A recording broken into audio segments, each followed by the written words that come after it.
suscríbete al canal y activa las notificaciones. Dicen que el peor dolor no es aquel que te provoca un enemigo, sino el que te inflige el propio hijo. Jamás imaginé que la palabra más cortante de mi vida saldría de la boca de quien una vez acuné entre mis brazos. Vieja pobre. Así me llamó. Sin temblor en la voz. Sin una pizca de vergüenza, como si hubiera olvidado todo el amor, las noches en vela, los sacrificios que hice para que él jamás conociera la sensación de faltar algo en su plato o en su corazón, no grité. No lloré delante de él. Me tragué el veneno como si fuera agua bendita. Cerré el puño en silencio. Nadie notó que me rompí en ese instante, cuando mis hijos me dejaron sentada sola en aquel centro comercial desconocido, sin dinero ni teléfono. Comprendí que estaba presenciando el final de una etapa y el inicio de otra que jamás me habría atrevido a imaginar. ¿Puede una madre ser expulsada de la vida de sus propios hijos como si fuera una desconocida? Yo era, de repente, una sombra en la vida de la familia que construí con cada latido, pero antes de seguir, déjame contarte cómo llegué a ese punto. Tengo que ser honesta contigo, lector, porque quizás tú también te hayas refugiado en los silencios, pensando que así evitas el dolor, cuando en realidad solo lo postergas. Yo no era santa. Creí que si ocultaba lo que tenía, si disfrazaba mi origen y mi herencia, ellos me amarían por mi ser, por mi entrega cotidiana, y no por el peso de un apellido ni por la promesa de billetes futuros. Qué ingenua fui, recuerdo aquella tarde. Era domingo, un día cualquiera, pero en mi memoria se ha congelado como si hubiera sido el último de mi vida anterior. Íbamos los tres de camino al centro comercial. Mi hijo, su esposa y yo.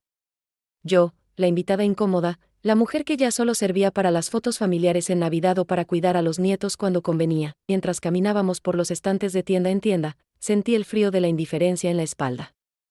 Los comentarios entre ellos, apenas disimulados, las miradas de impaciencia, como si mi paso cansado fuera un estorbo para sus urgencias. Ese día, mi hijo hizo una broma sobre el precio de una prenda y su esposa se rió.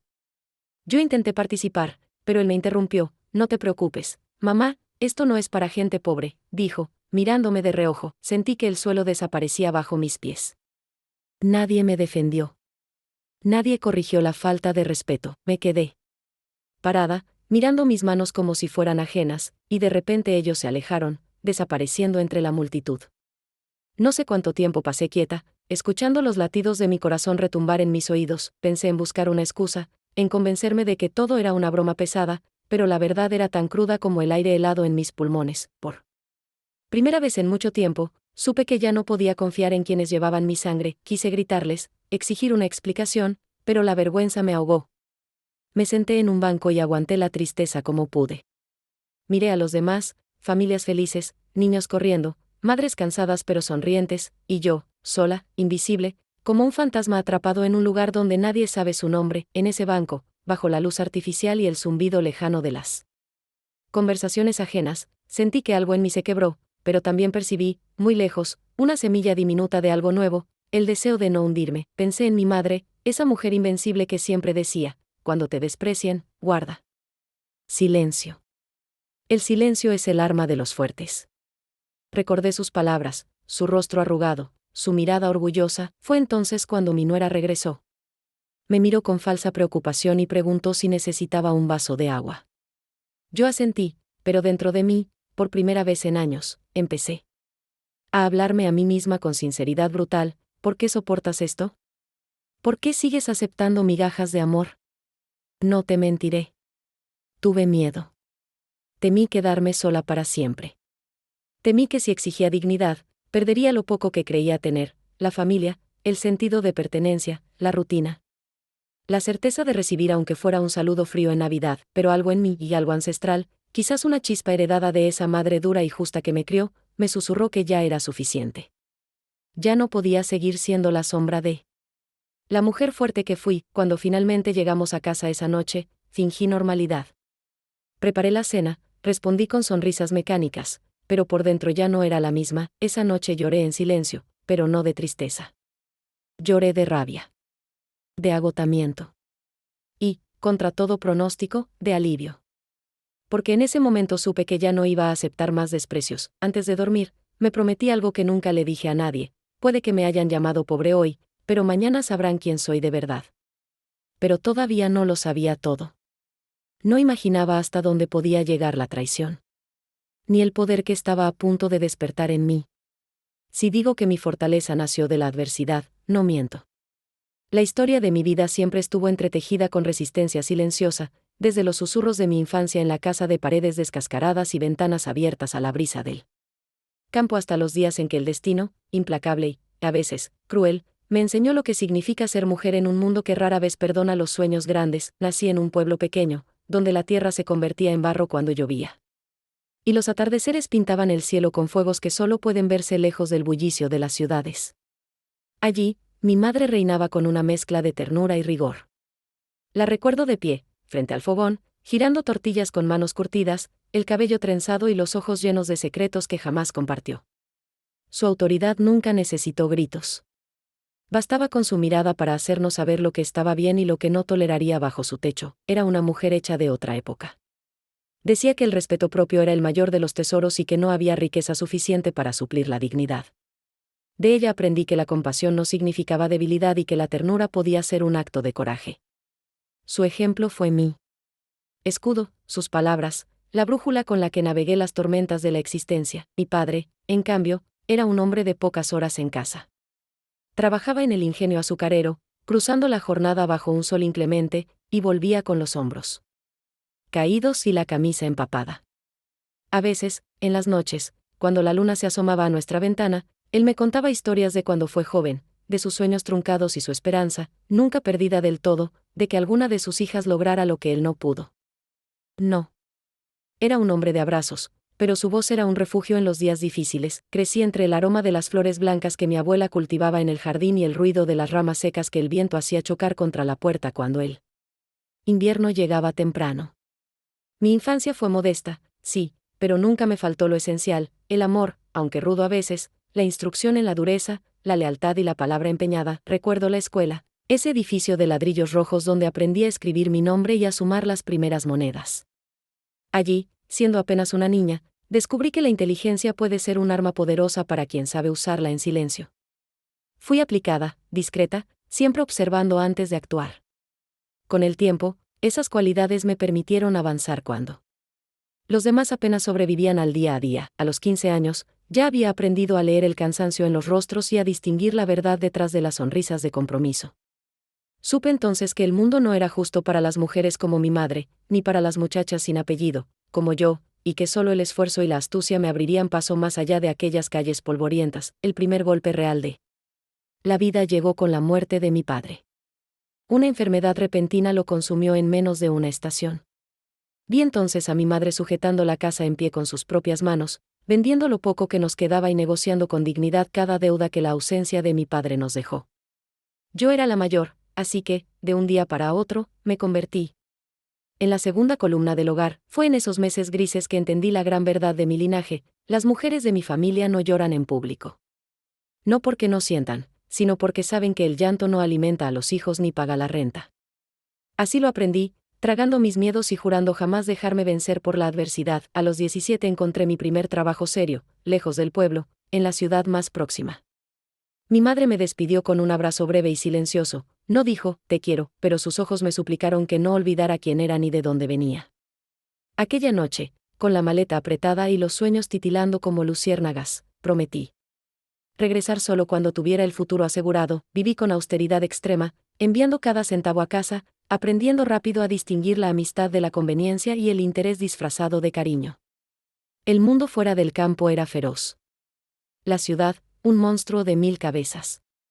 Pero yo no era débil, llevaba la determinación de generaciones en la sangre, y lo recordaba cada vez que miraba el anillo sencillo que mi madre me dejó en el bolsillo, como amuleto de coraje. Años después, cuando el tiempo y el trabajo me permitieron asomar la cabeza fuera del agua, mi madre ya era viuda, pero seguía llevando la misma dignidad inviolable. La enfermedad vino a buscarla una tarde calurosa. No hubo súplica ni temor en sus últimos días, solo la aceptación de una mujer que sabía que había cumplido su misión. Antes de irse, me entregó una carta y una llave. Usa esto solo. Si algún día te niegan el respeto que mereces, susurró con la voz rota. La herencia no era solo un monto en el banco, sino una enseñanza. Nunca permitas que te reduzcan a menos de lo que eres. El verdadero legado era la voluntad férrea. El dinero, una simple herramienta para no depender de nadie. guardé esa verdad en lo más profundo de mi pecho, como una joya secreta. Después de su partida, sentí el peso del mundo sobre mis hombros, pero no me permití quebrarme. Seguí adelante, construyendo una vida con base en el esfuerzo, la discreción y la firmeza. A veces, la soledad pesaba, pero me recordaba una y otra vez que el valor de una mujer no se mide por la compañía que la rodea, sino por la dignidad con la que camina cuando todos la han dejado atrás. Ahora, mirando hacia atrás, comprendo que mi temple, mi capacidad para soportar desprecios y humillaciones, no nacieron del azar. Fui forjada en el fuego lento de las dificultades diarias y el ejemplo de mujeres invencibles. La verdadera riqueza nunca estuvo en la cuenta bancaria de mi madre, sino en su legado de fortaleza y su precepto de nunca ceder ante la crueldad disfrazada de amor. Por eso, cuando más tarde la vida me exigió soportar la traición y el abandono de mis propios hijos, ya llevaba en el alma las cicatrices y las armaduras necesarias.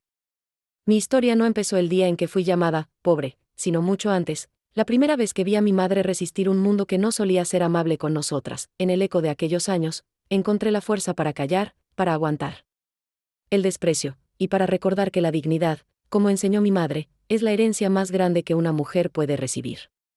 La vida, con todos sus embates y su dureza, nunca pudo arrancarme el recuerdo de mi origen.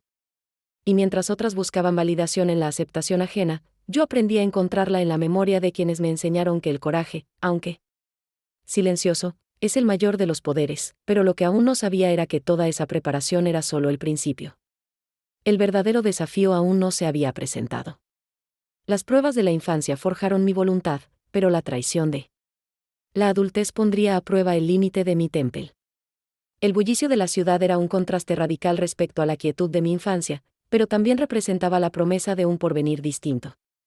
En esos primeros años de independencia, el trabajo ocupaba todas mis horas. Las esperanzas se mezclaban con el agotamiento, y cada día era una batalla para asegurar un lugar entre desconocidos. Fue en ese paisaje de concreto y luces intensas donde conocí a Daniel. Él apareció en mi vida como un viento cálido en el invierno. Tenía una sonrisa fácil, una voz grave que inspiraba confianza y gestos cuidados, de esos hombres que parecen nacer para tranquilizar a los demás. Lo encontré en una de esas reuniones insípidas organizadas por la empresa, donde todos pretenden ser más de lo que son. Me ofreció una copa de vino y, sin decir una palabra, sentí que había descubierto, por fin, un respiro en medio del caos. Durante meses, nuestras charlas se convirtieron en un refugio. Compartíamos historias, frustraciones, sueños no confesados. Daniel despertó en mí la ilusión de una alianza en la que el compañerismo podría vencer al mundo hostil. Con el paso de las estaciones, la certeza de que estaba lista para compartir mi vida con alguien como él se fue asentando en mi pecho. La boda fue sencilla pero emotiva. En un salón pequeño, rodeados de pocos amigos y sin familiares de mi lado, pues mi madre ya no estaba, repetimos promesas con la ingenua convicción de que el amor basta para todo. La vida en pareja trajo consigo una rutina apacible, y los días transcurrían entre risas compartidas en la cocina y largos paseos por el parque los domingos al atardecer. El tiempo pasó, y la llegada de nuestro primer hijo selló la transformación de mi mundo. Mi embarazo fue una mezcla de temores y felicidad. Sentí, por primera vez en mucho tiempo, que formaba parte de algo mayor. Fabián nació una madrugada lluviosa. Al sostenerlo en mis brazos descubrí una ternura que no sabía que poseía. Su llanto me sacudía el alma, y cada sonrisa era un premio a la entrega y la renuncia que implica ser madre. No tardó en llegar Tomás, apenas 2 años después. Daniel y yo, consumidos por el vértigo de la crianza, aprendimos a coordinarnos. Sin palabras, medicinas, pañales, comidas. Fueron años de entrega absoluta, sacrificio callado y noches interrumpidas por el llanto de los niños o la fiebre inesperada. El hogar se llenó de juguetes y dibujos en las paredes. Mis hijos crecían sanos, fuertes, y en sus ojos veía el reflejo de mi esfuerzo. Me prometí darles lo que a mí me había faltado: seguridad, dirección y un cariño incondicional, aunque el costo fuera dejar en segundo plano mis propios anhelos. Con Daniel, la relación fue cambiando de forma sutil. El cansancio, las dificultades económicas y las diferencias en la crianza comenzaron a levantar barreras. Él se refugiaba en el trabajo. Yo me sumergía en el cuidado del hogar. Poco a poco, dejamos de mirarnos como antes. Las conversaciones, que antes eran un remanso, se tornaron en monólogos entrecortados por obligaciones y silencios incómodos. La maternidad, aunque gratificante, me hizo invisible. Dejé de escuchar mi nombre. Me convertí, sencillamente, en mamá. Cuando me miraba al espejo, veía a una mujer joven con ojeras profundas y los sueños postergados. Sin embargo, no me permití el lujo de lamentarme. Había una misión sagrada que cumplir. Cada desayuno, uniforme, canción de cuna y beso furtivo antes de dormir era mi manera de demostrar amor, aunque nadie lo agradeciera. A medida que los años avanzaban, crecieron los desafíos. Las obligaciones aumentaban, el dinero nunca alcanzaba y el tiempo para mí se diluía entre los menesteres cotidianos. Empecé a notar, con dolor, el distanciamiento de Daniel. Se fue volviendo parco, ausente. Sus ausencias se justificaban por el trabajo, pero también por una desgana que no podía ocultar. Cuando llegaba tarde y cenaba en silencio, yo elegía callar. No quería conflictos. Temía perder lo poco que creía tener, aún así, seguía apostando por la familia. La convicción de que, con esfuerzo y paciencia, lograría salvar el vínculo, era férrea. No entendía aún que hay amores que se marchitan no por falta de agua, sino por exceso de resignación. Mi prioridad seguían siendo mis hijos. Ellos, al menos, merecían una madre que luchara por su bienestar y felicidad. Fabián se volvió un niño inquieto y perspicaz. Tenía la mirada de su padre y el carácter fuerte de mi familia. Tomás, por el contrario, era sensible, cariñoso, siempre dispuesto a ayudar. Cada uno, a su manera, ocupaba un espacio gigantesco en mi corazón. Dedicarme a ellos fue mi salvación y mi condena. A cambio de su estabilidad, sacrifiqué mi identidad. A lo largo de la adolescencia de mis hijos, los desafíos se multiplicaron. Comenzaron los roces, las peleas por cosas insignificantes, las exigencias crecientes. Fabián empezó a mostrar una independencia brusca, a reclamar autonomía y a desafiar mis límites. Tomás era más dócil, pero su vulnerabilidad requería una atención constante. En ese contexto, Daniel se sumió aún más en la distancia. Sus palabras eran pocas, sus gestos, fríos. Dejó de interesarse por la vida familiar. Yo, incapaz de detener esa deriva, me refugiaba en la rutina. Preparaba desayunos, asistía a reuniones escolares, ayudaba con las tareas, pero sentía que mi vida era una sucesión de obligaciones sin premio ni reconocimiento. A veces, en las madrugadas, repasaba mi historia en silencio. Pensaba en mi madre, en todo lo que había sacrificado, y comprendía que mi destino no era diferente. Las mujeres como nosotras estábamos condenadas a dar sin medida y a recibir poco a cambio. Sin embargo, aún creía que el amor era suficiente. Para mantener unida a la familia, nunca percibí la llegada del desgaste.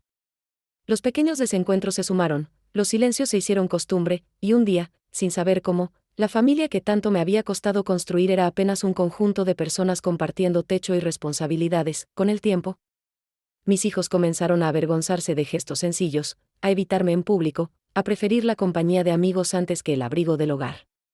Cada rechazo era una espina que iba calando hondo. Daniel, por su parte, se desentendía de los conflictos. Su única preocupación era el trabajo y, a veces, el noticiario de las noches. A pesar de todo, seguía aferrándome a la esperanza, convencida de que, con constancia y entrega, todo volvería a su cauce. No sabía todavía que hay heridas que nunca cierran y relaciones que, por mucho que se cuiden, ya están destinadas a desaparecer. Fue en ese mar de frustraciones y renuncias donde mis hijos crecieron y se formaron. Yo, ignorando los signos de advertencia, seguía creyendo que la familia era indestructible si el amor era genuino. No sospechaba que, en realidad, había depositado mis expectativas en un espejismo. La maternidad, lejos de ser la gloria que había idealizado, se convirtió en la jaula dorada de la que no sabía, ni quería, escapar. El verdadero precio de mi entrega incondicional se revelaría años más tarde, cuando descubriría hasta qué punto el sacrificio silencioso puede volverse contra una. Pero en aquel entonces, aún me aferraba a cualquier pequeña muestra de cariño, cualquier gesto de complicidad, aunque proviniera solo del recuerdo de lo que alguna vez fue una familia. El paso de los años solo acentuó la distancia entre los miembros de ese hogar. Y, aunque no lo comprendía, yo había dejado de ser parte central en la ecuación. El día que mis hijos dejaron de buscar mi abrazo, noté el abismo que crecía entre nosotros. Daniel, completamente absorbido por su mundo, apenas preguntaba por mí. La soledad se instaló en la casa, silenciosa pero implacable. Lo cierto es que, aunque me costara admitirlo, la promesa de una vida compartida y plena se desmoronó desde dentro. La maternidad, lejos de salvarme, me hizo perder el rumbo. El matrimonio, ese pacto que sellamos con esperanzas juveniles, resultó ser una suma de ausencias y silencios. Sin embargo, no me permití ceder al desánimo. Había aprendido, desde pequeña, que la dignidad se defiende aún en los peores momentos. Y aún no sabía, en ese entonces, hasta dónde me llevaría la vida para poner a prueba la fortaleza que heredé de mi madre. Lo que sí tenía claro era que, pese a todo, no iba a dejarme vencer. La resiliencia que me definía estaba intacta, aunque desgastada por el tiempo. De algún modo, seguía creyendo que la vida aún guardaba una oportunidad para mí, aunque tuviera que reinventar mi historia desde las cenizas de lo que alguna vez llamé hogar. El miedo al rechazo adopta muchas formas. A veces, se oculta en gestos mínimos, en otras, en decisiones trascendentales que marcan una vida entera. Durante años, me convencí de que lo correcto era dejar en las sombras aquello que la gente podría envidiar o juzgar. La herencia, ese secreto envuelto en una carta amarillenta y una llave guardada en el fondo de un cajón, se convirtió en mi amuleto de discreción y, contradictoriamente, en mi mayor carga, la primera vez que sentí la tentación de hablar sobre mi origen y los recursos que había heredado, fue en una reunión familiar, mientras todos discutían sobre problemas económicos y compartían quejas triviales sobre los precios subiendo o las oportunidades que nunca llegaban. Podía haber abierto la boca y con una sola frase cambiar la percepción que tenían de mí. Pero una fuerza interior, forjada en las lecciones de mi madre, me obligó a callar. Callé, y mi silencio construyó barreras invisibles a mi alrededor. Ese secreto afectó cada aspecto de mi vida. En la casa, mi actitud era de prudencia extrema.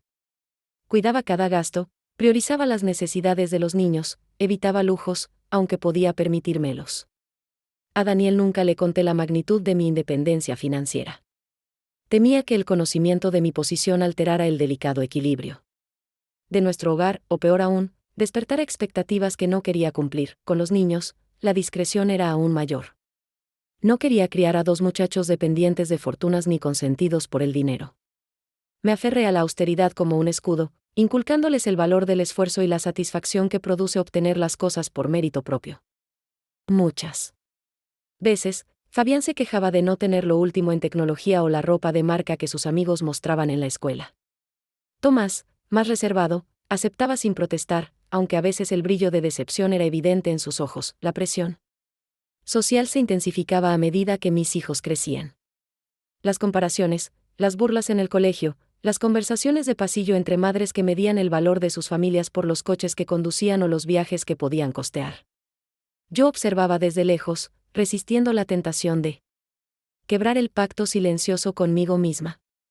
Oculté mi realidad por miedo a perder a quienes amaba, por temor a que la admiración se convirtiera en codicia o sumisión. La mayor paradoja era que, al protegerlos de los vicios del dinero fácil, terminé levantando un muro entre nosotros. Su percepción de mí, la de una madre que apenas lograba llegar a fin de mes, se convirtió en parte de su identidad. Acepté ser vista como alguien común, incluso menos que eso, porque prefería despertar lástima e inspirar envidia o dependencia. Las invitaciones a fiestas y reuniones familiares se volvieron cada vez más incómodas. Daniel, ajeno a la verdad que habitaba en mi interior, se dejaba llevar por la narrativa de la escasez, también convencido de que nuestra existencia era una constante lucha económica. Cuando le preguntaban cómo hacíamos para sobrevivir con tampoco, él reía y respondía con frases hechas, referencias a la fortuna de tenernos los unos a los otros. A mí, esas palabras me partían por dentro.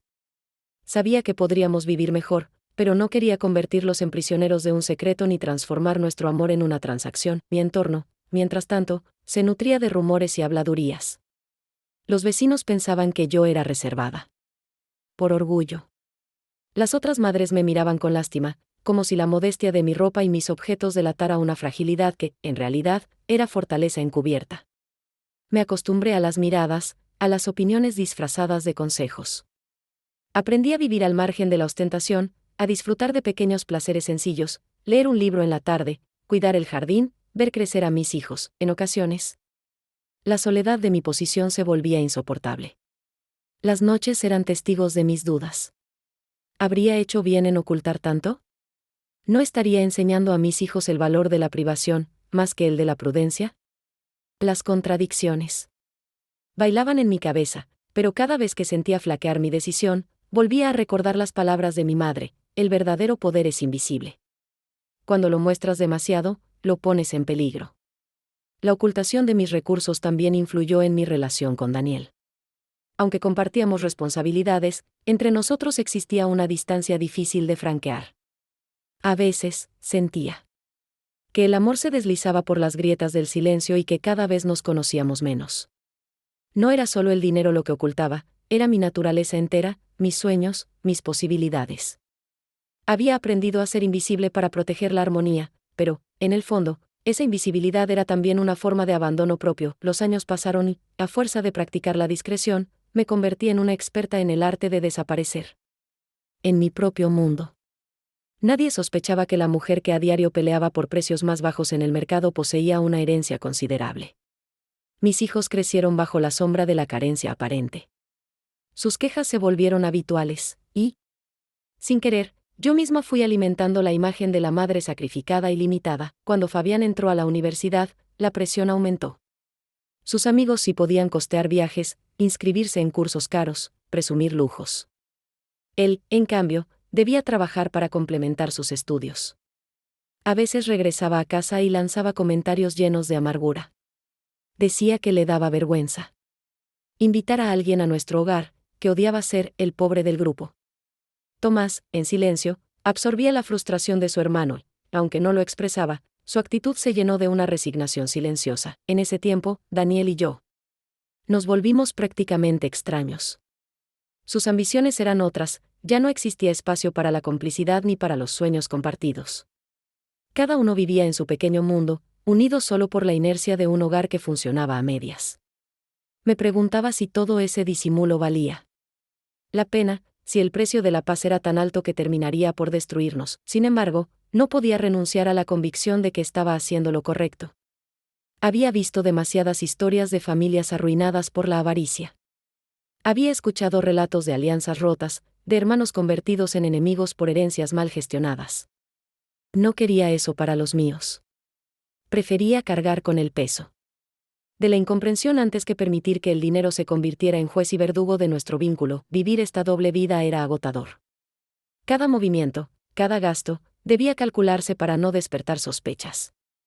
Si una vez me permitía un placer, un regalo especial, una cena en un sitio más elegante, de inmediato lo justificaba como un esfuerzo extra, un ahorro largamente planeado.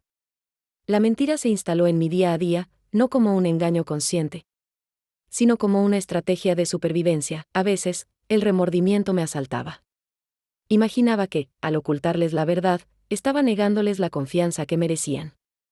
Pero, en última instancia, confiaba en mi criterio y en la lección aprendida. La mayor protección para quienes amamos es la discreción, no la exhibición. Mi existencia fluía como un río lento, donde la corriente subterránea de mis secretos iba esculpiendo, en silencio, la estructura de mi carácter. Nunca dejé de mirar hacia adelante, convencida de que algún día llegaría el momento en que ya no sería necesario esconderme. Mientras tanto, seguía adelante, en la penumbra de una vida a medias, protegiendo con uñas y dientes la herencia invisible de mi madre y la dignidad que ningún hombre, ni siquiera mis propios hijos, podría arrebatarme jamás. La vida en esa época parecía estable, aunque cargada de tensiones invisibles. La rutina servía de anestesia, el día a día ocultaba lo que latía por debajo. Lo que nunca imaginé fue que, al final, ese mismo secreto que guardaba para preservar la armonía terminaría siendo el detonante de la mayor ruptura de mi existencia. La memoria es selectiva, pero el cuerpo nunca olvida las primeras punzadas de desprecio. En esa etapa, rodeada por una familia que creía conocer, comencé a percibir sutiles fracturas en el lazo que durante años consideré irrompible. No fue una traición repentina. Al contrario, la erosión fue lenta, casi imperceptible, como el agua que, gota a gota, termina horadando la piedra más dura. Todo comenzó con detalles minúsculos. Fabián, mi hijo mayor, solía buscarme para compartir sus inquietudes escolares o sus pequeñas victorias cotidianas. Sin embargo, algo en su mirada se quebró al cruzar la adolescencia. El orgullo de hijo dio paso a un matiz de insatisfacción, una especie de resentimiento germinado por comparaciones dolorosas. Las conversaciones se volvieron cada vez más cortas y, con el tiempo, dejaron de existir por completo. Tomás, más reservado y dócil, nunca fue de exteriorizar sus sentimientos. Sin embargo, su actitud también cambió. Empezó a pasar más tiempo fuera de casa, cerrando la puerta de su habitación como si quisiera aislarse de un entorno que le resultaba hostil. Se mostraba impaciente ante cualquier sugerencia, por mínima que fuera, y buscaba la aprobación en lugares donde yo ya no podía alcanzarlo. Daniel, mi esposo, parecía ajeno a todo. La rutina lo hacía transitar la vida con la mirada cansada. Y los hombros caídos, como si llevara el peso de un pasado que ni siquiera discutía. En las cenas, el ambiente era tan denso que cualquier comentario inofensivo podía desatar una discusión. O, peor aún, un silencio demoledor. Las primeras señales de desapego se escondían en acciones cotidianas. Noté, por ejemplo, cómo mis hijos evitaban invitar amigos a casa, alegando excusas inventadas, tareas urgentes, reuniones ficticias. Cuando los veía regresar, notaba que sus gestos eran más fríos, sus respuestas, mecánicas. Habían aprendido a convivir con mi supuesta pobreza, como quien arrastra una carga vergonzante que no pidió, la vergüenza, aunque nunca la pronunciaron. En voz alta, habitaba en gestos que solo una madre puede descifrar. Recuerdo claramente el cumpleaños número 17 de Fabián. Llevaba semanas pidiéndome una chaqueta de marca que, según él, era fundamental para no ser el hazmerreír. En la escuela. Hice malabares para conseguirla en una tienda de segunda mano. Aún así, al abrir el regalo, la decepción fue tan transparente que bastó para destrozar mi ánimo. Ni siquiera agradeció. La guardó en el armario y nunca volvió a utilizarla. Tomás, en cambio, optaba por el silencio. Evitaba las reuniones familiares y prefería desaparecer en su mundo virtual, donde nadie podía juzgarlo por una apariencia que no elegía. Las comidas se transformaron en un desfile de ausencias, cada quien comía en horarios distintos, y la mesa larga se volvió un símbolo de la distancia irreparable. A medida que el desdén crecía, aumentaban también las comparaciones. Fabián no perdía oportunidad para destacar las diferencias con sus amigos. Comentaba, en tono irónico, que otros padres saben invertir en el futuro de sus hijos. Tomás asimilaba esas frases como dogmas, y yo, impotente, me refugiaba en el trabajo doméstico, intentando engañarme a mí misma con la idea de que todo era una etapa pasajera. Incluso en pequeños gestos aparecían señales de una fractura mayor. Cada vez que necesitaban dinero extra para salidas o actividades, recurrían a Daniel. Si yo intentaba intervenir, recibía miradas cargadas de reproche. Cuando preguntaba por sus estudios, respondían con monosílabos. Y si sugería alguna actividad compartida, ambos se esfumaban, por compromisos ineludibles. Me convertí en una extraña en mi propia casa, una figura funcional sin voz ni voto. La cúspide de esa distancia llegó cuando Fabián, ya universitario, comenzó a trabajar medio tiempo. En lugar de considerarlo una oportunidad de aprendizaje, lo vivió como una imposición injusta. Se refería a la obligación de ayudar en los gastos domésticos como si fuera una humillación personal. Sus palabras eran cuchillas. En otras familias, los padres ayudan a sus hijos, no los obligan a trabajar como si fueran extraños. Daniel nunca se posicionó. Elegía el silencio, a veces alentando la narrativa del sacrificio maternal, otras simplemente evitando el conflicto. Yo sentía que ese mutismo era una traición tanto o más intensa que el desprecio de mis propios hijos. La soledad se instaló de manera definitiva y, aunque seguí desempeñando mi papel de madre, por dentro me deshacía lentamente. El desprecio se hizo costumbre. Llegó un momento en que incluso las tareas más sencillas se me antojaban desafíos gigantescos. Un día, Fabián olvidó su billetera en la mesa y, al devolverle el dinero que contenía, apenas me lanzó un «gracias» indiferente, sin mirarme a los ojos. Tomás, al verme limpiar la cocina, dejó caer un comentario: «Al final, solo sirves para esto». La frase quedó suspendida en el aire mucho después de que él subiera las escaleras y se encerrara en su habitación. Las palabras duelen, pero los silencios matan. Cada día era una sucesión de gestos fríos, omisiones y reproches velados. Intenté acercarme, buscar momentos de diálogo, pero la distancia parecía insalvable. Pronto, aprendí a coexistir con esa indiferencia. Me convertí en parte del mobiliario, imprescindible pero invisible. En paralelo, empecé a notar cómo la relación entre mis hijos y Daniel giraba en torno a la conveniencia. Cuando necesitaban algo importante, un aparato electrónico, dinero para un viaje, recurrían a su padre, casi nunca a mí. Yo, para entonces, era vista como una presencia secundaria, incapaz de ofrecer aquello que, desde su óptica, era esencial para pertenecer al mundo exterior. Daniel no ayudaba. Si intentaba defender mi posición, él desviaba la conversación o, peor aún, me recriminaba por no entender a los chicos. Su falta de empatía era un recordatorio constante de la soledad que sentía. Las noches eran largas y frías, marcadas por insomnio y lágrimas silenciosas. En reuniones familiares extendidas, la situación se agravaba. Las burlas encubiertas, los chistes a costa de mi supuesta torpeza para manejar el dinero, la indiferencia generalizada. Siempre me relegaban a la cocina, asignándome tareas menores mientras los demás conversaban en el salón. Nadie se preguntaba qué sentía, nadie notaba mi esfuerzo por mantener la armonía. Las humillaciones se volvieron cotidianas. Fabián, con sarcasmo, hacía comentarios sobre mi forma de vestir, tachándome de anticuada. Tomás evitaba presentarme a sus amigos, alegando que era mejor así para no incomodar a nadie.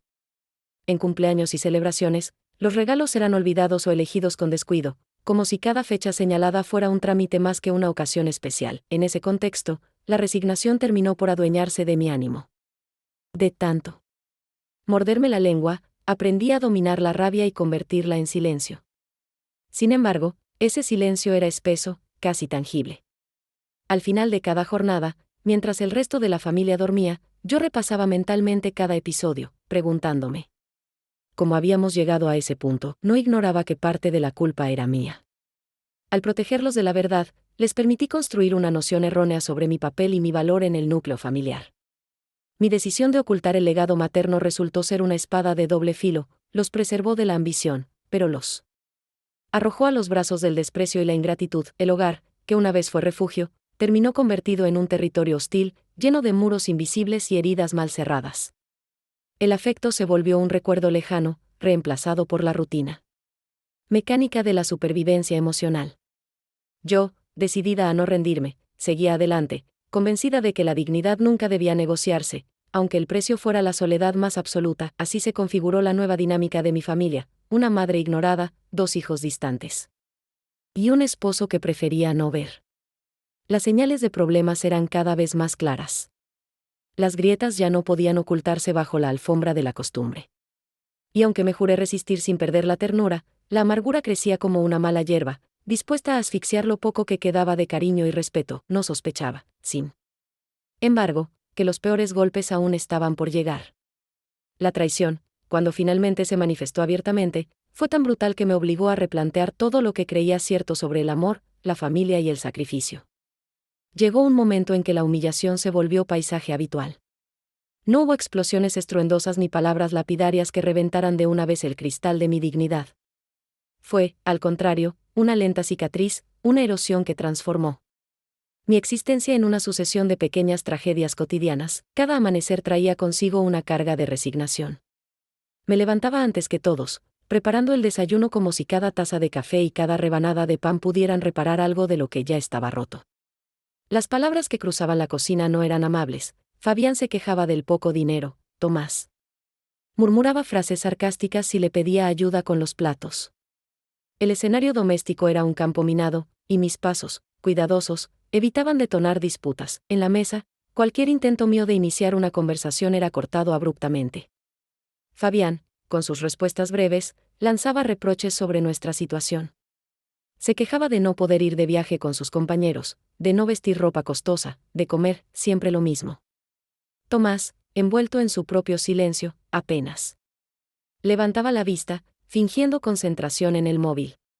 Daniel, por su parte, solo parecía interesarse en el diario o las noticias, ignorando la tensión que se espesaba en la atmósfera. En otro tiempo, habría intentado mediar, buscar un punto de encuentro. Ahora, solo me esforzaba por no mostrar debilidad. El muro invisible que me rodeaba se hacía más alto cada día. Si alguna vez me sentía tentada a romperlo con una verdad o una confesión, recordaba la promesa hecha a mi madre: la dignidad no se negocia. Las escenas de menosprecio se repetían, refinándose cada vez más. Una tarde, en plena cocina, Fabián llegó con un amigo. Sin pedir permiso, abrió la nevera, mostrando el interior austero, comentando en voz alta que, en esta casa todo se acaba rápido, ya sabes cómo es. Su amigo rió, y ambos subieron a su cuarto, dejándome el retrogusto amargo de la vergüenza. Desde lejos, escuché cómo se reían. En el supermercado, Tomás me acompañó por obligación. Avanzó a mi lado con la expresión contrariada. Cuando alcancé una marca de galletas menos conocida, él exclamó con desdén: siempre igual, lo barato sale caro, pero aquí nunca aprendemos. Miré alrededor, temiendo que alguien escuchara. Aquellas palabras no dolieron tanto por lo que decían, sino por quien las pronunciaba. Ni siquiera las pequeñas celebraciones escapaban a esa marea de desdén. En mi cumpleaños, Daniel compró una torta económica. Al cortarla, Fabián comentó que, al menos este año no es tan fea como la anterior, y Tomás añadió que no esperaba nada mejor. La risa generalizada me perforó, pero fingí que nada me afectaba. Aplaudí con ellos, apagué las velas y llevé los platos a la cocina mientras dentro de mí solo había un vacío frío y silente. Mis amigas, aunque pocas y distantes, notaron mi cambio de ánimo. Una mañana, mientras tomábamos café, una de ellas me preguntó si necesitaba ayuda. Respondí con evasivas, temiendo que descubrir la verdad solo añadiría lástima a mi lista de cargas. No buscaba compasión. La dignidad, aunque mermada, era lo único que podía sostener frente a ese escenario hostil. El ambiente en casa era tan tenso que cualquier gesto amable parecía fuera de lugar. Fabián, cuando se acercaba, lo hacía para reclamar o exigir. Si encontraba una falla en mi trabajo doméstico, una mancha en la vajilla, una prenda sin planchar, lo señalaba con burla. ¿Para qué sirves, si ni esto puedes hacer bien?, decía con una ligereza que me helaba la sangre. Daniel, ausente, limitaba su participación a comentarios sobre los gastos o a quejas por el desorden. Su desapego era absoluto, incluso. Los momentos que deberían haber sido íntimos y reparadores se convirtieron en otra fuente de malestar. Una noche, Tomás olvidó apagar la luz de su cuarto. Al levantarme para hacerlo, lo encontré revisando fotos en redes sociales, mirando casas lujosas y viajes imposibles. Cerró la pantalla de inmediato y murmuró: nunca vamos a tener algo así, ¿cierto?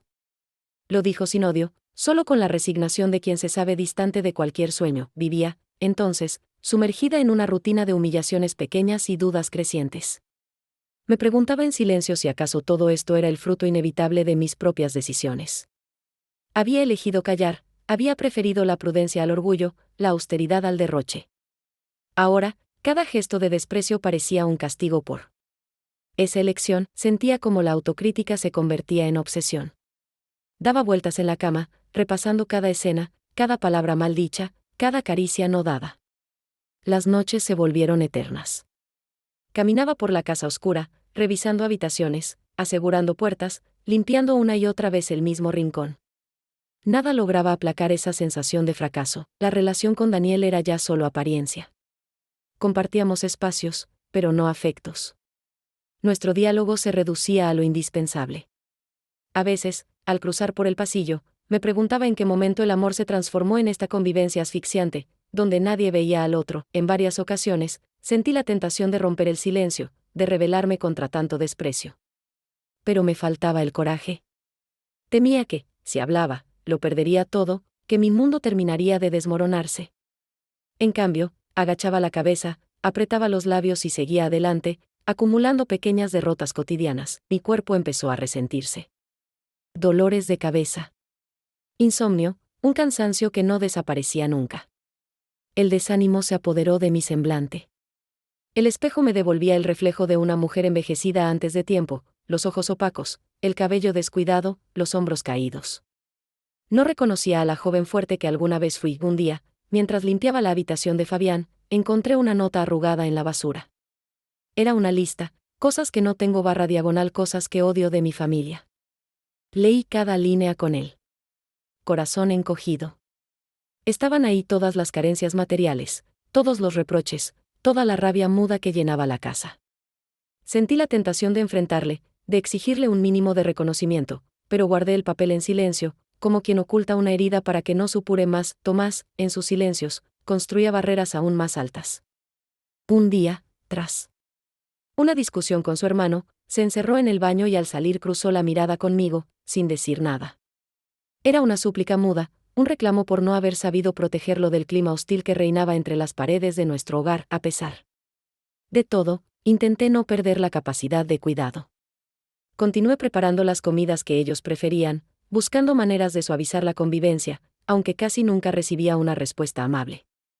Si alguna vez lograba una sonrisa, la atesoraba como un bien escaso, un premio por resistir. Daniel, mientras tanto, se refugiaba en sus ocupaciones. Pasaba horas fuera de casa y, al regresar, se limitaba a hablar de asuntos triviales, esquivando cualquier tema profundo.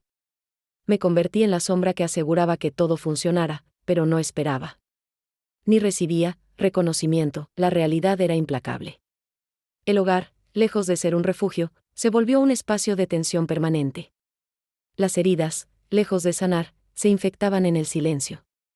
Cada día era una prueba más, una capa añadida a la costra de la desilusión. Sin embargo, debajo de toda esa tristeza, una chispa continuaba viva. En los días más grises, esa pequeña llama era lo único que impedía que me rindiera por completo. Recordaba, a pesar de todo, la voz de mi madre, su ejemplo de dignidad inquebrantable. Si bien la soledad y el desprecio me dolían hasta los huesos, también me obligaban a mirar hacia adentro y descubrir fortalezas que ni yo imaginaba posibles. Resistí, sin saber todavía que el camino de la humillación, lejos de destruirme, estaba forjando una nueva versión de mí, más fuerte y serena. El dolor me empujaba, día a día, hacia un silencio fértil, donde lentamente comenzaba a gestarse una transformación que cambiaría el curso de mi vida para siempre. Hay dolores que se instalan sin previo aviso, heridas que no sangran por fuera pero lo desmoronan todo por dentro.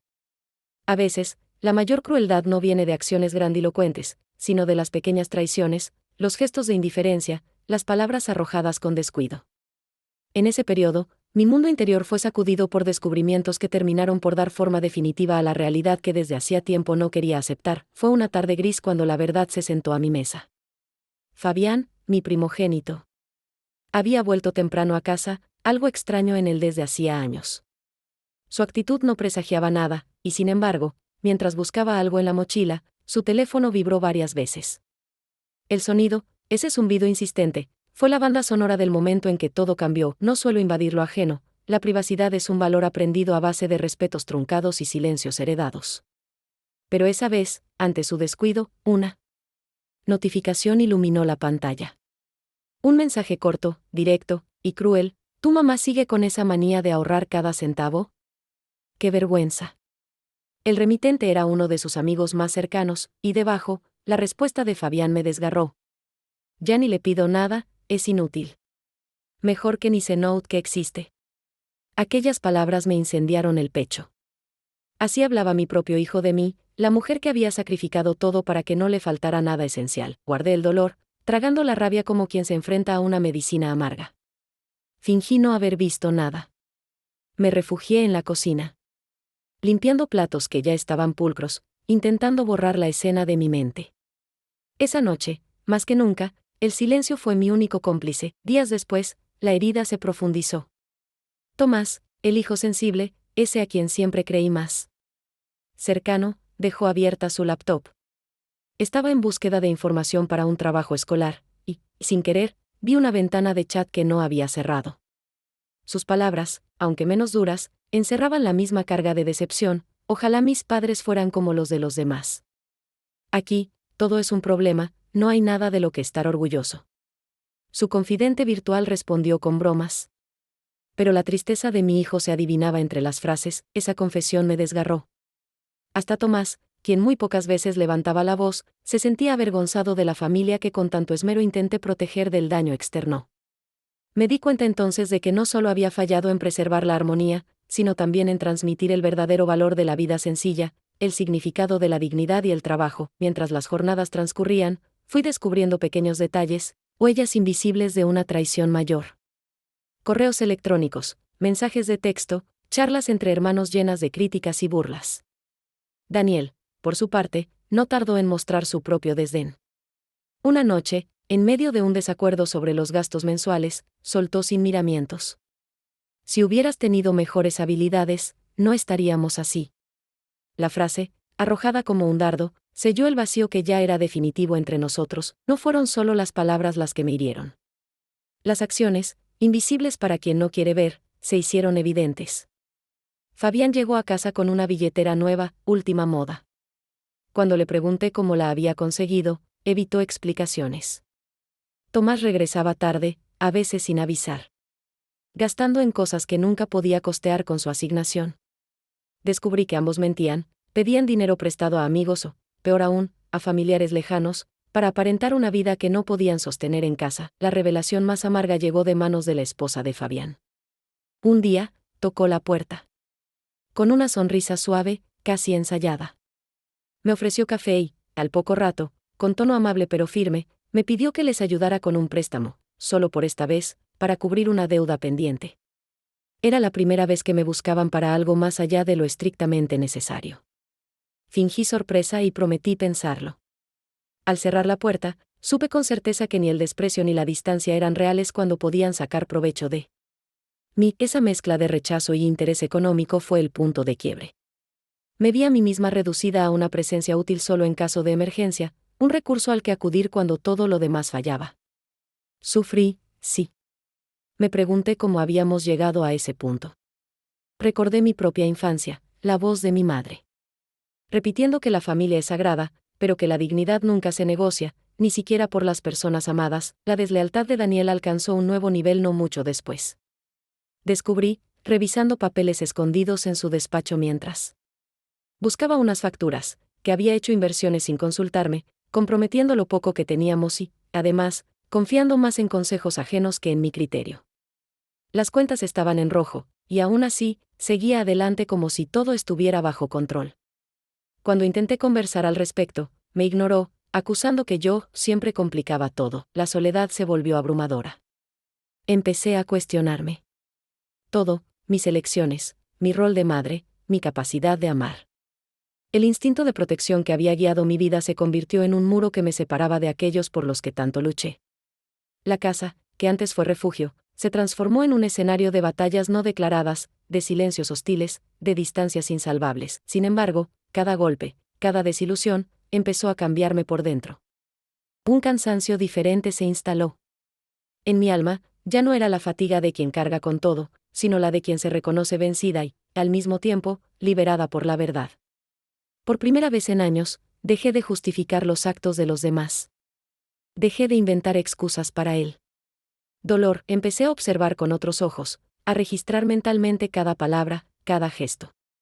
Noté cómo la familia se movía a mi alrededor solo para cubrir sus propias necesidades, cómo las muestras de cariño estaban estratégicamente ubicadas alrededor de fechas o favores que esperaban obtener. Los regalos de cumpleaños llegaban. Tarde o no existían, cualquier iniciativa para compartir tiempo juntos era respondida con evasivas. En ese clima de desconfianza, empecé a cuidar mis propios intereses.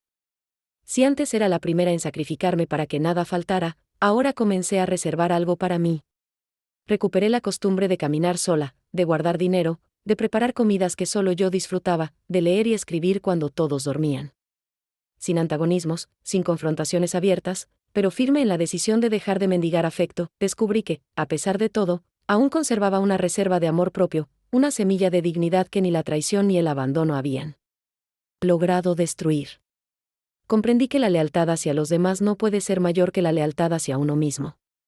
Era hora de comenzar a protegerme con la misma intensidad con la que antes protegía a los otros. Con cada secreto revelado, con cada decepción acumulada, me sentí más fuerte, menos proclive a perderme en la tristeza. El dolor, en lugar de hundirme, se convirtió en el motor de una transformación silenciosa. La mujer dependiente y dañada empezaba a quedarse atrás, y en su lugar emergía otra capaz, cauta y firme.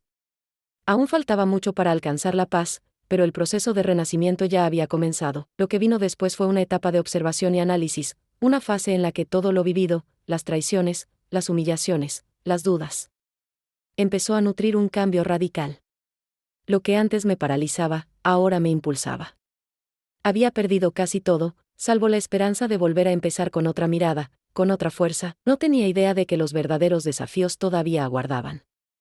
Al doblar la esquina. Pero, por primera vez, ya no sentía miedo de afrontarlos. En los días que siguieron a la sucesión de revelaciones y traiciones, experimenté una transformación sutil pero irrevocable. Al principio, el dolor era denso, una presencia oscura que invadía cada rincón de mi ánimo. Sin embargo, a medida que las heridas se convertían en costra, fue germinando en mi interior una energía nueva, una urgencia de recuperar aquello que durante demasiado tiempo había perdido. Mi propia voz, durante la madrugada, sentada junto a la ventana, contemplaba La calle vacía. El silencio exterior contrastaba con el bullicio de pensamientos que recorrían mi mente. Por primera vez en mucho tiempo, ya no sentía compasión por quienes me lastimaron. No quería venganza, pero tampoco resignación. Comprendí que el amor incondicional no puede subsistir donde la dignidad es ignorada. Comencé a trazar, casi sin querer, pequeños planos de resistencia y renacimiento. Recuperé hábitos olvidados, escribir en un cuaderno cada emoción, cada idea, cada propósito. Allí, entre líneas, fui reconstruyendo la historia de mi vida sin los velos de la culpa o la autocompasión. Me obligué a recordar quién era antes de ser madre, antes de asumir el papel de cuidadora incansable. Descubrí en esos relatos una mujer valiente, apasionada, con sueños que el tiempo y las obligaciones no habían podido borrar del todo. El cambio interior se manifestó en cada detalle de mi rutina. Al despertar, en vez de correr a atender las demandas de la casa, me tomaba unos minutos para respirar hondo, sentir mi cuerpo, agradecer mi propia existencia. Las caminatas solitarias se volvieron un ritual. Atravesaba calles conocidas, pero las veía con otros ojos, ya no buscaba aprobación ni evitaba miradas ajenas. Caminaba erguida, consciente de que, aun cargando cicatrices, mi esencia seguía intacta. En la casa, los gestos de independencia se multiplicaron. Dejé de anticipar servicios y cuidados para quienes no los valoraban. Si Fabián o Tomás necesitaban algo, ya no corría a solucionarlo. Reservé energía y recursos para actividades que me llenaran. Las comidas, antes pensadas solo para satisfacer exigencias ajenas, se transformaron en pequeños homenajes personales. Preparaba recetas que evocaban mi infancia, aromas que me recordaban los tiempos en que la solidaridad y el respeto eran ley. Recobré el gusto por los detalles sencillos, una taza de té caliente, la música de mi juventud, el placer de leer durante horas. Empecé a cuidar mi aspecto físico, no para otros, sino para mí. Ordené el armario, descarté prendas que no me representaban y elegí aquellas que reflejaban mi nueva determinación. El espejo, donde antes veía una figura apagada, ahora me devolvía el gesto firme de quien ha cruzado el desierto y aún conserva la esperanza en la mirada. El aislamiento emocional se dio paso a una red discreta de apoyo. Volví a conectar, con cautela, con viejas amigas. Retomé conversaciones suspendidas por años y, para mi sorpresa, encontré comprensión y afecto genuino. No compartí todos mis secretos, pero su calidez bastó para recordarme que no estaba tan sola como creía. Incluso los paseos por el parque se sentían diferentes. Los saludos de los vecinos, los encuentros casuales, se convirtieron en pequeñas victorias contra la invisibilidad. La lectura fue mi refugio y mi escuela. Redescubrí textos que hablaban de resiliencia, de mujeres que encontraron en la adversidad la fuerza para reinventarse. Copié citas en mi cuaderno, subrayé fragmentos que resonaban con mi estado de ánimo, y poco a poco, transformé el resentimiento en determinación pura. Aprendí que la compasión auténtica empieza por una misma y que el perdón, si llega, no debe ser una ofrenda al victimario, sino al propio corazón. Comenzó también la etapa del desapego.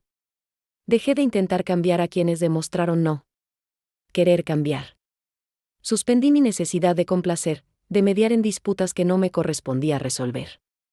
Mi energía fue dirigida hacia mi bienestar, no en búsqueda de aprobación externa. El orden mental y emocional se vio reflejado en mi entorno, organicé espacios, deseché recuerdos y objetos ligados a momentos de dolor. Cada caja, cada bolsa de ropa donada, representaba un acto de liberación. Sin embargo, el proceso no fue lineal. Hubo recaídas, noches en que el pasado regresaba como una ráfaga fría. En esos instantes, me aferraba a las nuevas certezas, a las pequeñas conquistas diarias. Reconocí que la fortaleza no excluye la tristeza, pero sí la resignación. Sentí miedo, sí, pero ya no me detuvo. El miedo, al volverse conocido, perdió su poder paralizante. En paralelo, comencé a observar las dinámicas familiares sin el filtro de la esperanza ilusoria. Fabián seguía atrapado en su propio resentimiento, buscando fuera lo que creía que la casa jamás le daría. Tomás, por su parte, oscilaba entre la apatía y el reclamo, pero noté que sus palabras ya no me herían igual. Daniel permanecía distante, sumido en preocupaciones personales que ya no eran mi prioridad. En ningún momento busqué confrontaciones. Adopté la distancia justa, el límite firme, la voz clara al expresar mis necesidades. Si antes me guardaba las molestias, ahora las comunicaba con serenidad. Si antes aceptaba cualquier trato, ahora ponía condiciones. El desconcierto de mi entorno fue inmediato. Fabián, acostumbrado a la obediencia incondicional, reaccionó con incomodidad. Tomás, sorprendido por mi autonomía, apenas disimuló su malestar. Daniel, al notar el cambio, intentó retomar el control con antiguos reproches, pero mis respuestas ya no alimentaron el círculo vicioso. Simultáneamente, planifiqué con sigilo la recuperación de mi autonomía material. Consulté discretamente a un contador sobre mi herencia, investigué formas de administrar mis activos sin depender de la familia. Empecé a guardar pruebas de la deslealtad y los malos tratos, correos, mensajes, testimonios de terceros. No como quien busca venganza, sino como quien prevé protegerse ante una tormenta anunciada. La metamorfosis fue interna y externa. La nueva versión de mí misma no renegaba de la antigua, sino que la integraba como lección. Comprendí, sin dramatismos, que la sumisión solo perpetúa la injusticia, y que no hay mayor lealtad que la dirigida a uno mismo. Las palabras de mi madre, guardadas en la memoria como un amuleto, adquirieron un sentido renovado. La dignidad no se negocia jamás, ni siquiera ante los seres más amados. Los días, aunque aún desafiantes, dejaron de ser una sucesión de supervivencia para convertirse en oportunidades de reafirmar mi nuevo camino.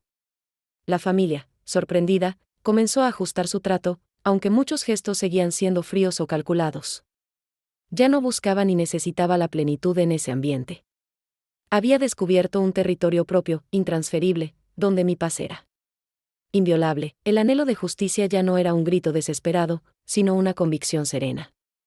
Sabía que el momento del enfrentamiento llegaría, y me preparé sin rencor, con la determinación de quien ha aprendido a sobrevivir sin perderse. Asimismo, a medida que me fortalecía, las heridas del pasado se transformaban en cicatrices honorables. Ya no me avergonzaba del dolor. Lo reconocía, lo sanaba, lo convertía en poder silencioso. Lo que antes me hacía vulnerable, ahora era la base de mi coraje. No albergaba ilusiones de reconciliación fácil ni de milagros familiares. Aprendí, por fin, que el verdadero respeto empieza y termina por el amor propio. Mi andar se volvió ligero, sin la carga de expectativas ajenas.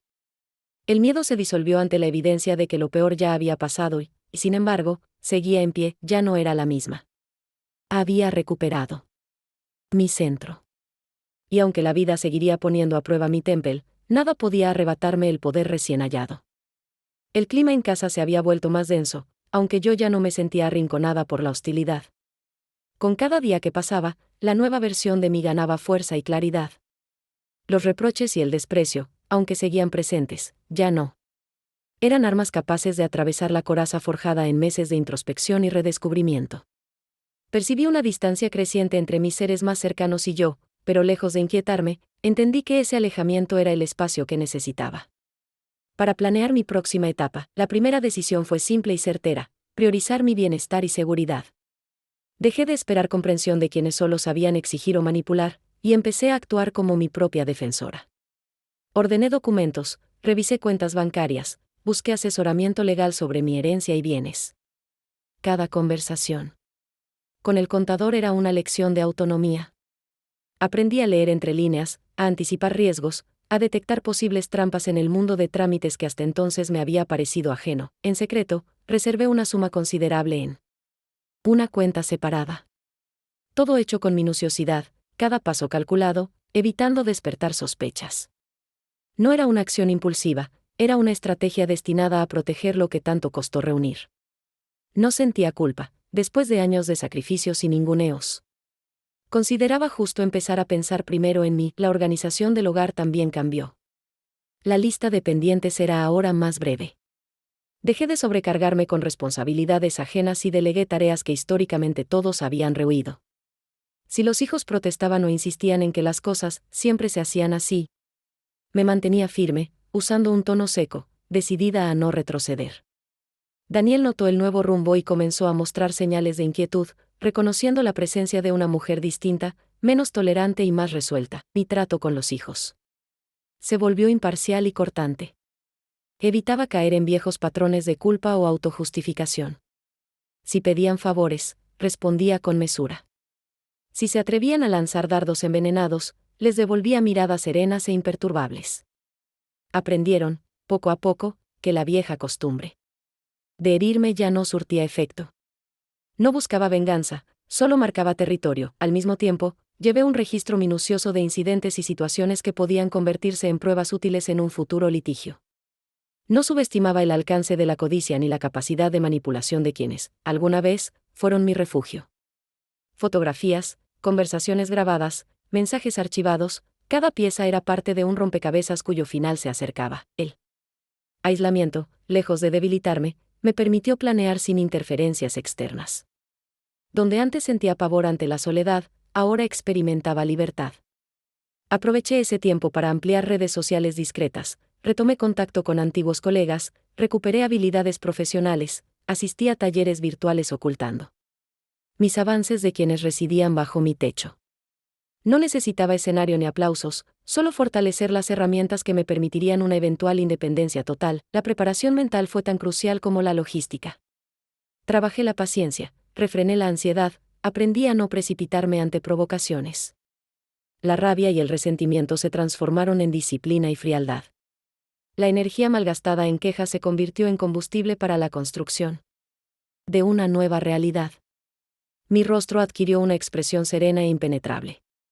Las pocas veces en que alguien intentaba desestabilizarme, respondía con respuestas breves, evitando discusiones fútiles. El vínculo con mis hijos, irónicamente, se tornó aún más formal que nunca. Fabián, acostumbrado a obtener beneficio de cada situación, intensificó sus demandas. Sutilmente, comenzó a cuestionar mis decisiones sobre el dinero del hogar.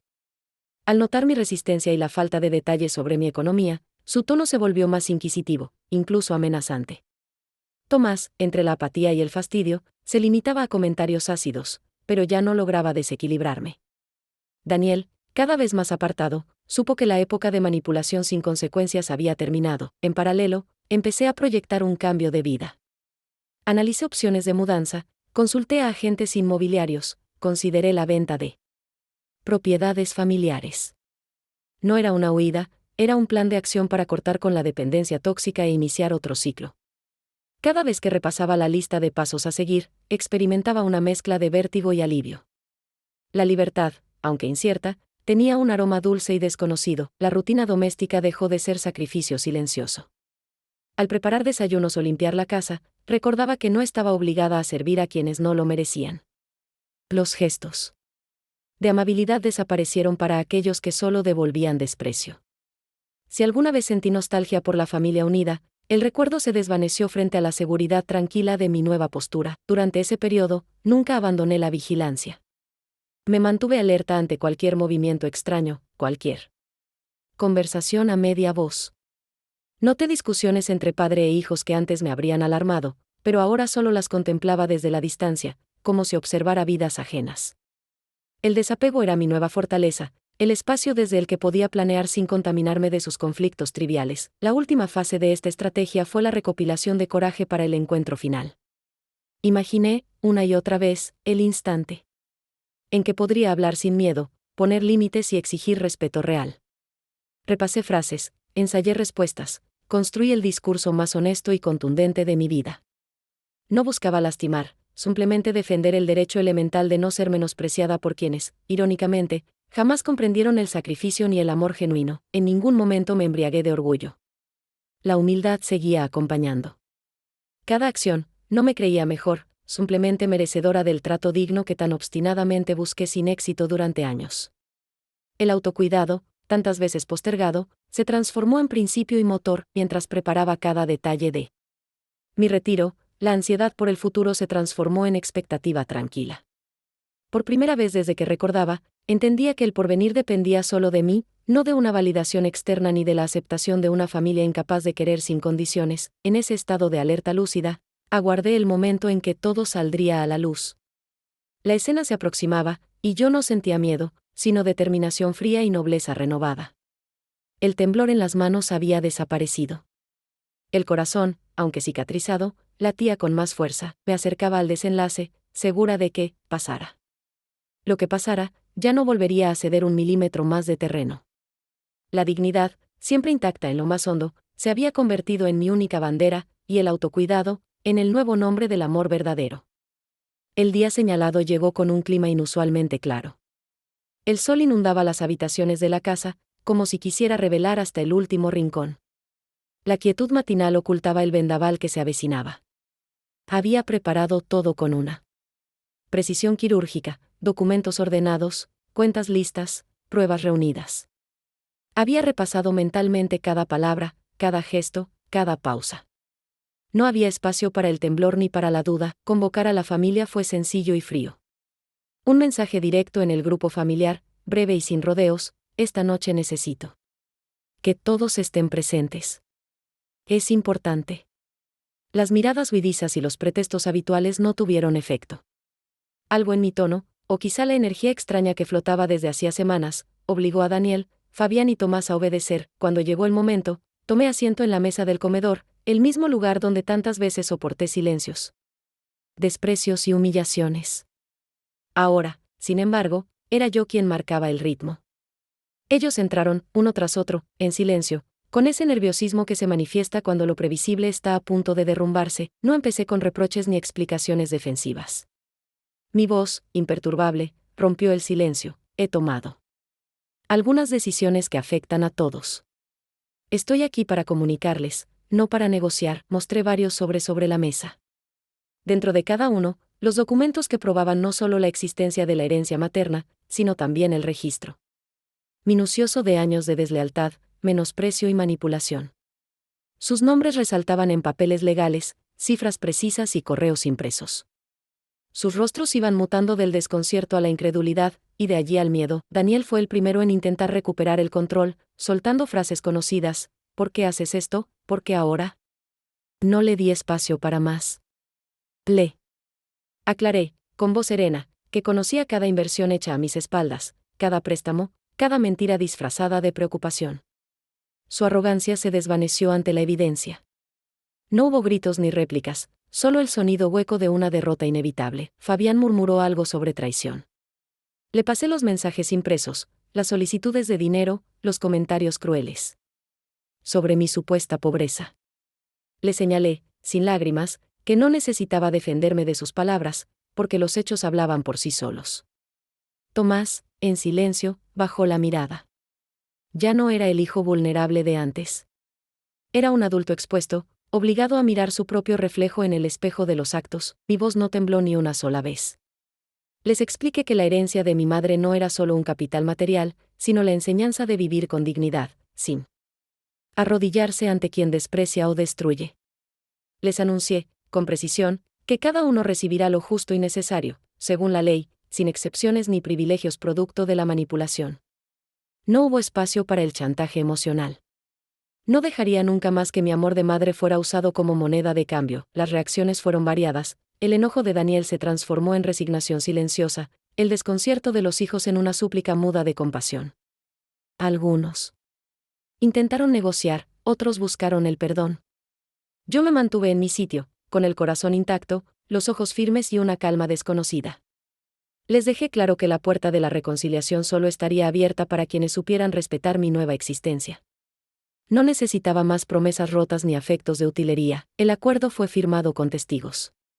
La división de bienes, la administración de lo propio, el compromiso de desvincular mis recursos de las manos ajenas.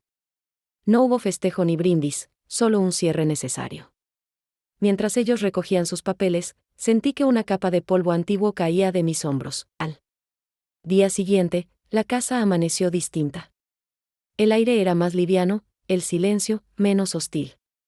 Recorrí las habitaciones, deteniéndome en los detalles que alguna vez consideré importantes: fotografías, pequeñas pertenencias, objetos que en su momento supieron esconder dolor y, también, alegría. Fui seleccionando qué guardar, qué donar, qué dejar ir para siempre. Cada objeto liberado era una declaración de independencia. La reconstrucción de mi vida empezó por los gestos más cotidianos. Cambié la disposición de los muebles, pinté las paredes del color preferido de mi infancia, adquirí plantas nuevas para el jardín. El hogar, por primera vez en años, tenía la forma que yo deseaba. Nadie dictaba horarios ni reglas. Me reencontré con el placer de la soledad elegida, con el silencio fértil, con el ritmo amable de días dedicados por fin a mí. En el plano práctico, organicé viajes cortos a lugares que siempre quise conocer.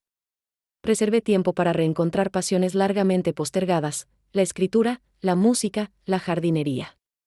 Invertí en mi salud y en mi educación. Empecé a frecuentar cafés donde nadie conocía mi historia y podía ser, simplemente, una mujer curiosa y libre. Con el tiempo, la relación con mis hijos y Daniel se estabilizó en una distancia justa. Ya no buscaban favores ni aconsejaban sobre mi destino. Los encuentros esporádicos eran breves, formales, respetuosos. No cultivé resentimientos ni deseos de venganza. Aprendí a aceptar que el amor verdadero no se suplica ni se mendiga, se construye desde la libertad y el mutuo reconocimiento. Un día cualquiera, Fabián pidió conversar. Lo recibí en el jardín, bajo el limonero que había plantado cuando aún era niño. Habló, titubeante, de remordimiento y nuevos propósitos. Escuché, asintiendo, sin promesas de reconciliación absoluta. Explicó su error, pidió una segunda oportunidad. Le respondí con honestidad: el perdón es posible, pero la confianza solo se reconstruye con hechos, no con palabras. Tomás, meses después, apareció con una carta abierta en la que agradecía, por primera vez, la fortaleza con la que crecí. No hubo lágrimas, solo la sensación de que, incluso en la pérdida, uno puede sembrar algo de ternura. Daniel no volvió a ocupar un lugar central en mi vida. Aprendió, finalmente, que su poder sobre mí había desaparecido para siempre. La mayor lección fue descubrir que el verdadero valor no está en el dinero heredado ni en los cargos de la familia, sino en la serenidad indestructible de quien sabe quién es y lo cuida con determinación. Comprendí que la dignidad es irrenunciable, que el amor propio no es arrogancia sino la raíz de toda buena relación con el mundo. Cerré el ciclo con gratitud por lo aprendido, sin negar las cicatrices ni las noches de soledad. Hoy vivo con la certeza de que nunca más me perderé de vista, que mi historia no será contada en voz baja ni escrita por otros. La vida, con sus adversidades, se convierte en un terreno fértil para el renacimiento cuando uno elige la autenticidad y la dignidad como bandera. Miro hacia atrás sin dolor, reconociendo mis errores y celebrando el coraje de haberlos enfrentado. Nada de lo perdido me pesa tanto como la fuerza que gané. Ahora, cada día, despierto sabiendo que soy, finalmente, la dueña de mi destino.